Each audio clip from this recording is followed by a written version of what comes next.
বাংলাদেশে আসছেন অলৌকিক ডাক্তার মালা আলী কুর্দিস্তানি। এমন খবর নিশ্চিত করেছেন তিনি নিজেই। তিনি লিখেছেন, আমি তোমাদের সবাইকে হৃদয় দিয়ে ভালোবাসি, ধৈর্য ধরো, আমি শীঘ্রই বাংলাদেশ সফরে আসব। আল্লাহর ইচ্ছায় আমি তোমাদের বিনামূল্যে চিকিৎসা করব, আরোগ্য আল্লাহর পক্ষ থেকে। যিনি ছুঁয়ে দিলেই বোবা কথা বলে, বধির কানে শোনেন। তিনি বাক প্রতিবন্ধীর মুখে হাত রেখে পবিত্র কোরআন তেলাওয়াত করতে কথা বলা শুরু করেন। কানে শুনতে পায় না এমন ব্যক্তির কানের কাছে কোরআন তেলাওয়াত করলে সাথে সাথে তিনি শুনতে পান। অসুস্থ ব্যক্তির মাথায় হাত রেখে কোরআন তেলাওয়াত করলেই এতে তিনি সুস্থ হয়ে উঠেছে।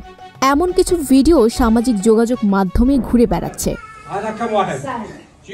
অনেকেই এটিকে পবিত্র কোরআনের অলৌকিক শক্তি হিসেবে বর্ণনা করেছেন। জানা গেছে সেই ব্যক্তির নাম ডক্টর মালা আলী কুর্দিস্তানি। তিনি ইরাকের কুর্দিস্তানের বিখ্যাত আলেম।